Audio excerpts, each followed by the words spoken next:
शुरुआत बड़ी खबर के साथ करेंगे। रांची से आपको इस वक्त की बड़ी खबर बता दें, छोटा तालाब के पास भीषण आग लगी है।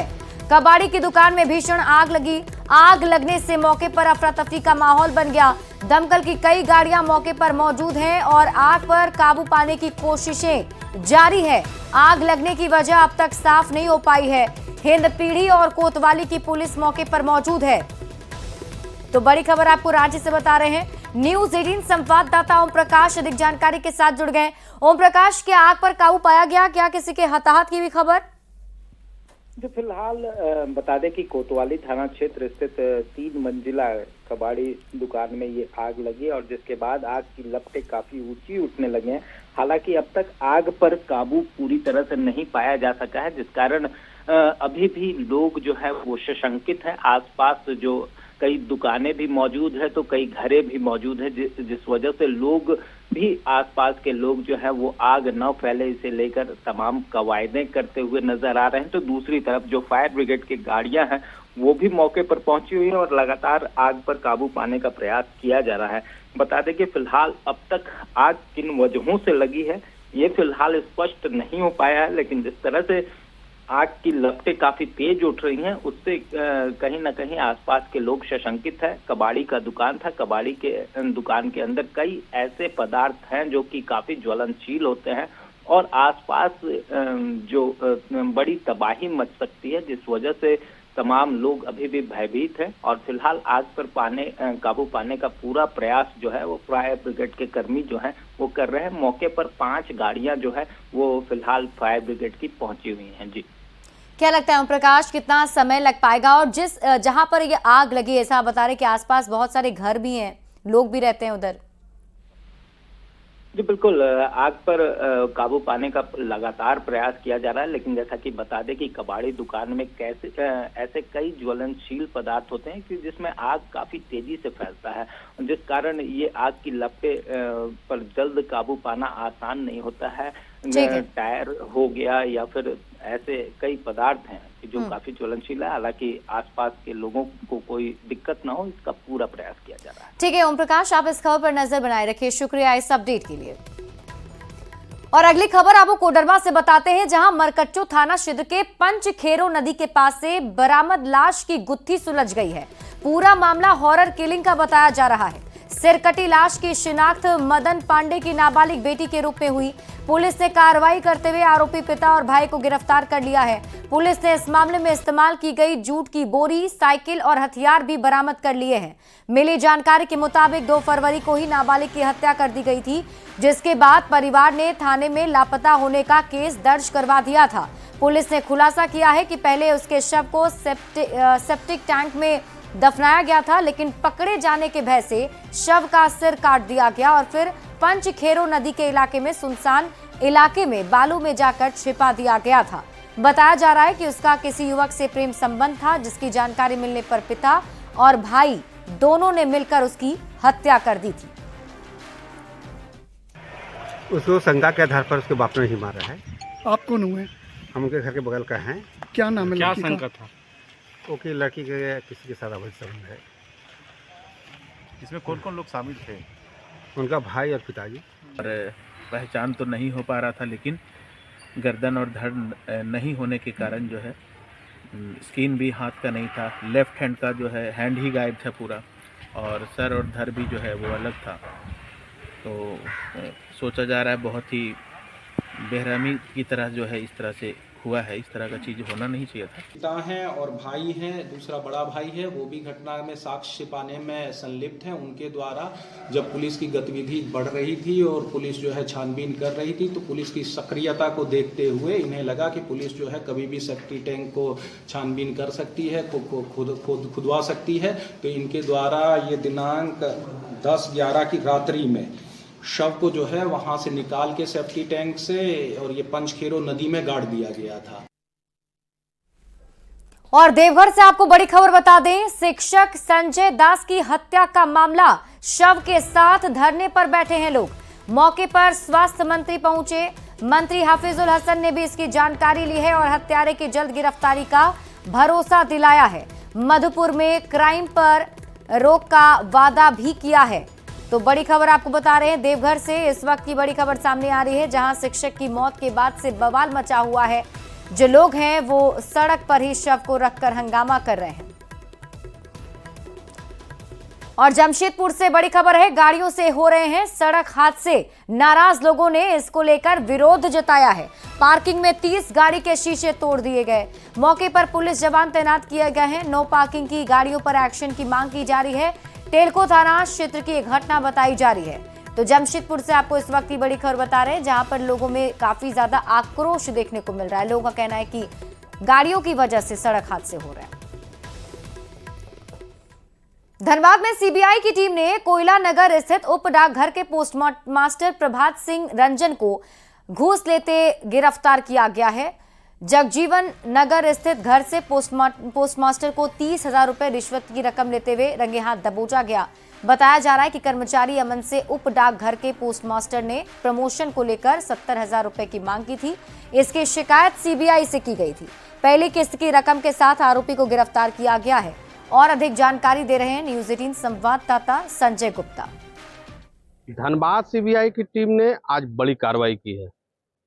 कोयला नगर स्थित उप डाकघर के पोस्टमास्टर प्रभात रंजन को 30,000 रुपये रिश्वत लेते रंगे हाथ गिरफ्तार किया है।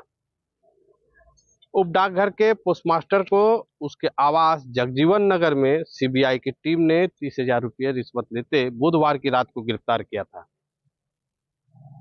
अमन नाम के कर्मी के द्वारा इसकी शिकायत सीबीआई से की गई थी और सीबीआई इस मामले की जांच करने के बाद पोस्टमास्टर को धर दबोचे हैं। बताया जा रहा है कि प्रमोशन के नाम पर 70,000 रुपये की मांग की गई थी, जिसमें पहली किस्त 30,000 रुपये रिश्वतखोर पोस्टमास्टर को देने के लिए अमन पहुंचा हुआ था और इसके साथ ही सीबीआई की टीम इस मामले को लेकर जाल भी बिछाई हुई थी। और जो ही शिकायतकर्ता ने पोस्टमास्टर को 30,000 रुपये दिए, उसके साथ ही सीबीआई की टीम ने पोस्टमास्टर प्रभात रंजन को रंगे हाथ गिरफ्तार कर लिया। फिलहाल रिश्वतखोर पोस्टमास्टर से सीबीआई की टीम पूछताछ कर रही है और अभी हम धनबाद के सीबीआई कार्यालय के पास है। कुछ देर पहले सीबीआई की टीम रिश्वतखोर पोस्टमास्टर को यहाँ लेकर पहुंची है और साथ ही साथ जो दस्तावेज उनके घर और कार्यालय से मिले हैं उसे भी जब्त किया गया है। पूछताछ के बाद सीबीआई की टीम रिश्वतखोर पोस्टमास्टर को न्याय की हिरासत में भेज देंगे। संजय गुप्ता, न्यूज़ 18 धनबाद। और गुमला से आपको बड़ी खबर बताते हैं, जहां कृषि मंत्री के काफिले की गाड़ी टकरा गई। काफिले में 3 गाड़ी आपस में टकराई है। बीडीओ सहित 5 लोग घायल हो गए। काफिले की 2 कार क्षतिग्रस्त हो गई है। कृषि मंत्री को चोट नहीं आई है। तो बड़ी खबर आपको गुमला से बता रहे हैं, जहां कृषि मंत्री का काफिला में जो गाड़ी थी उस गाड़ी में ही टक्कर हो गई है। जानकारी के मुताबिक काफिले में मौजूद 3 गाड़ी आपस में टकरा गई। बीडीओ सहित 5 लोग घायल हो गए। धनबाद के निरसा थाना क्षेत्र में पेड़ से लटकता हुआ शव मिलने से क्षेत्र में सनसनी फैल गई। शव की पहचान ईसीएल चापापुर कोलियरी में कार्यरत नंदू राय के रूप में हुई है, जो ईसीएल कोलियरी में सिक्योरिटी गार्ड के पद पर काम करता था। सूचना मिलते ही मौके पर पहुंची पुलिस ने मामला दर्ज कर आगे की कार्रवाई तेज कर दी है। 4 बजे से डिप्टी रहता है, तो कल डिप्टी भी नहीं किए थे। खोजने की कोशिश किए थे क्या? खोजने की कोशिश तो पूरा खोजे, रात में शाम से पूरा खोजे, 10-12 बजे तक खोजे। उसके बाद नहीं मिला, थाना भी गए थे। सोचे एफआईआर दर्ज करा देते हैं। थाना भी शाम को रात को गए थे। प्रथम दृष्टि से अभी कुछ कहा नहीं जा सकता है, लेकिन यही लग रहा है जो हैंगिंग किया है ये आदमी। और कोई विशेष अभी तो चोट उट का निशान पाया नहीं गया है, तो आगे वहाँ पोस्टमार्टम से क्लियर होगा।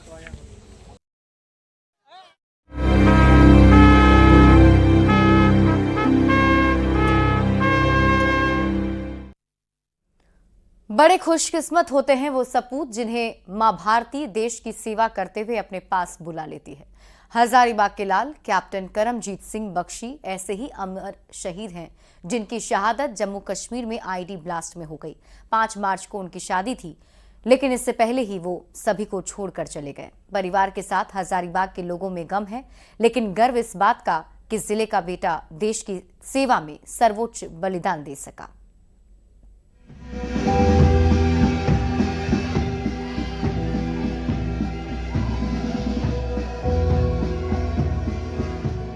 वीर शहीद कैप्टन करमजीत सिंह बख्शी का पार्थिव शरीर जब हजारीबाग पहुंचा तो जय हिंद और भारत माता की जय के गगन भेदी नारों से पूरा इलाका गूंज उठा। हर तरफ गम का माहौल था, आंखों में आंसू थे, लेकिन गर्व से चेहरा दमक रहा था। घर से जब शहीद की अंतिम यात्रा निकली तो पूरे रास्ते पर लोगों की भीड़ जुटी रही, जो अपने सपूत के अंतिम दर्शन को उमड़ी थी। शहीद के पार्थिव शरीर को खिरगांव के मुक्तिधाम ले जाया गया, जहां सेना के जवानों और पुलिसकर्मियों ने शहीद को अंतिम सलामी दी।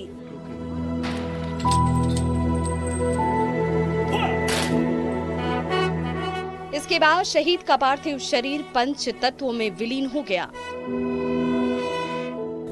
वो एक ऐसा उसमें जुनून था कि वो देश के लिए कुछ करना चाहता था।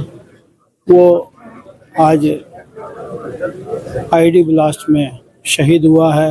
ये हजारीबाग के लिए गर्व की बात है और साथ में हम लोग गर्व महसूस करते हैं कि आज हजारीबाग में लोग जो इकट्ठा हुए हैं आज उनको श्रद्धांजलि देने के लिए। हजारीबाग का बेटा देश के लिए काम आया और सर्वोच्च बलिदान देकर देश की रक्षा की। इस खास उपलब्धि के बाद आम लोग जहां गर्व से फूले नहीं समा रहे, वहीं पूर्व सैनिक वेलफेयर एसोसिएशन ने परिवार को हर कदम पर हर मदद का भरोसा दिलाया है।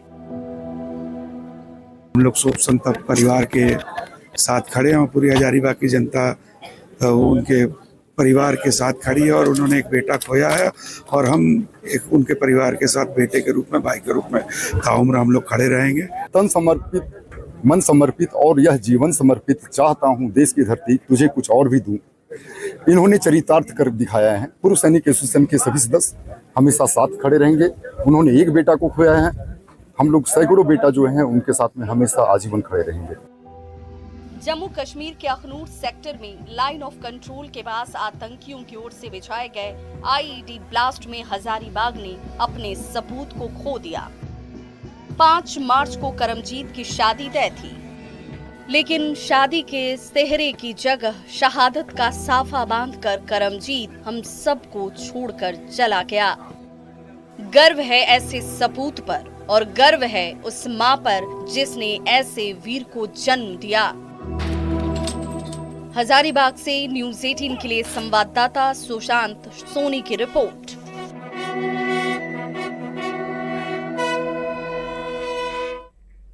राष्ट्रपति द्रौपदी मुर्मू 2 दिन के झारखंड दौरे पर कल आ रही हैं। राजभवन में कल रात्रि विश्राम के बाद राष्ट्रपति बीआईटी मिश्रा में डायमंड जुबली कार्यक्रम में शामिल होंगी। इसे लेकर सारी तैयारियां पूरी कर ली गई हैं।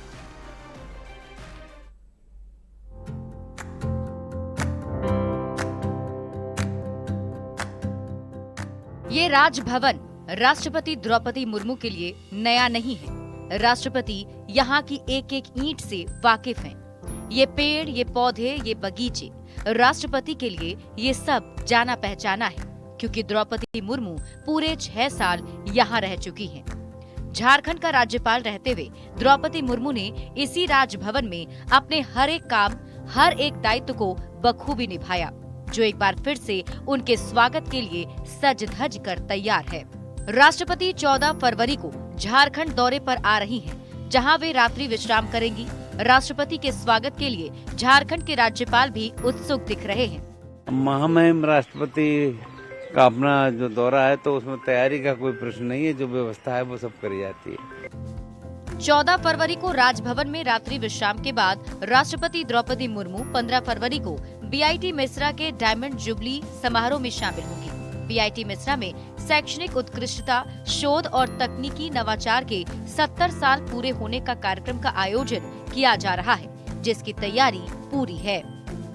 जीपी बिरला ऑडिटोरियम है, यहीं पर राष्ट्रपति आएंगे, यानी 15 फरवरी को यहाँ पर आकर छात्रों से रूबरू होंगे, फैकल्टी से रूबरू होंगी और एक संदेश जाएगा, चूंकि एक संस्थान का 70 साल होना अपने आप में बहुत बड़ी उपलब्धि है। निश्चित तौर पर संस्थान इंतजार कर रहा है राष्ट्रपति को सुनने को लेकर के।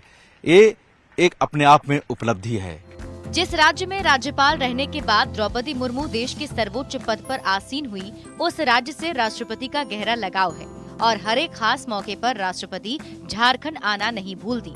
इस बार भी झारखंड तैयार है पलक पावड़े बिछाकर राष्ट्रपति के स्वागत के लिए। तो बस इंतजार है राष्ट्रपति के रांची आगमन का। न्यूज़ 18 के लिए रांची से निरंजन सिंह की रिपोर्ट। और इस बीच रुक कर लेते हैं बड़ी खबर की ओर। पटना से आपको इस वक्त की बड़ी खबर बता दें, बीपीएससी ने खान सर के आरोपों का खंडन किया है। बिना नाम लिए आरोपों को बताया भ्रामक और निराधार। कोचिंग संचालकों का आरोप भ्रामक है, निराधार है, बीपीएससी का यह कहना है। सोशल मीडिया पर भ्रम फैला रहे हैं कोचिंग संचालक। बीपीएससी ने यह भी कहा 4 जनवरी को री एग्जाम में सेट थे नए प्रश्न पत्र। अभ्यर्थियों की संख्या के अनुसार 3 सेट बनाए गए थे। बीपीएससी ने आगे कहा कि नए प्रश्न पत्र प्रिंट के कारण 21 दिन बाद परीक्षा ली गई। बीपीएससी ने अभ्यर्थियों से अफवाह से बचने की अपील भी की और ऐसे तत्वों से सावधान रहने की अपील की है। साथ ही साथ आरोपों का खंडन करते हुए कहा कि जो कोचिंग संचालक हैं वो अफवाह फैला रहे हैं।